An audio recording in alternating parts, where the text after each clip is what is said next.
ध्यायतो विषयान् पुंस संगस्तेषुपजायते संगा संजायते काम कामात् क्रोधोऽभिजायते क्रोधात् भक्ति सम्मोह सम्मोहात् स्मृति विभ्रम स्मृति भ्रंसा बुद्धिनाशो बुद्धिनाशा प्रणश्यति। सज्जनों, आज मैं आपको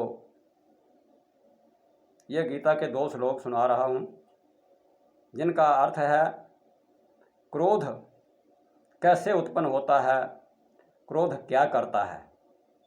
तो सज्जनों, सबसे पहले भगवान श्री कृष्ण ने अर्जुन से कहा कि हे अर्जुन, जब मनुष्य विषय में ध्यान लगाता है, मेरी भक्ति नहीं करता है, केवल विषयों में ध्यान करता रहता है, तो उन विषयों में उसका संग हो जाता है। वो विषय उसको अच्छे लगने लगते हैं।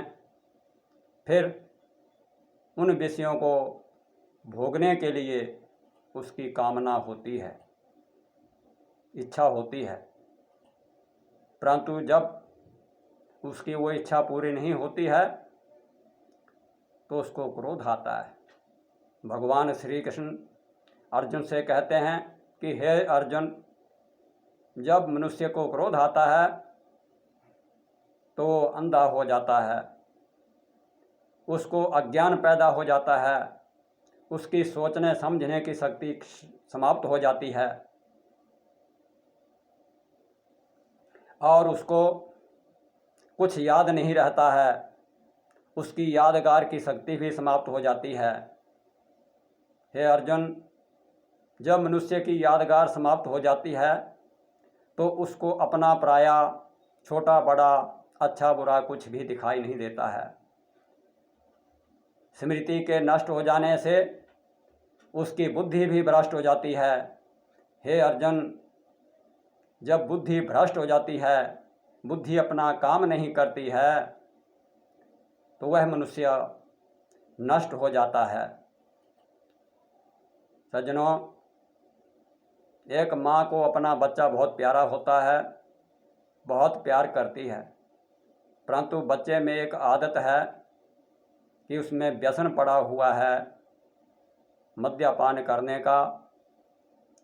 माँ पैसे देती है, बच्चा मद्यपान करता है, परंतु जब माँ कभी इनकार कर देती है तो बच्चे का ध्यान तो उन विषयों में लगा होता है, शराब पीने में लगा होता है, उसकी बहुत कामना होती है और जब उसको पैसे नहीं मिलते हैं तो उसको माँ के ऊपर क्रोध आ जाता है, उसकी बुद्धि भ्रष्ट हो जाती है और वो अपनी माँ का कत्ल कर देता है। तो सज्जनों, मेरे कहने का भाव ये है कि क्रोध हमारे शरीर में रहने वाला हमारा सबसे बड़ा शत्रु है। हमें क्रोध पर विजय अवश्य रखनी चाहिए। हमें सोच समझ करके रहना चाहिए, सोच समझ करके ही ज़िंदगी जीनी चाहिए और क्रोध के ऊपर पूरा संयम रखना चाहिए। धन्यवाद। जय हिंद।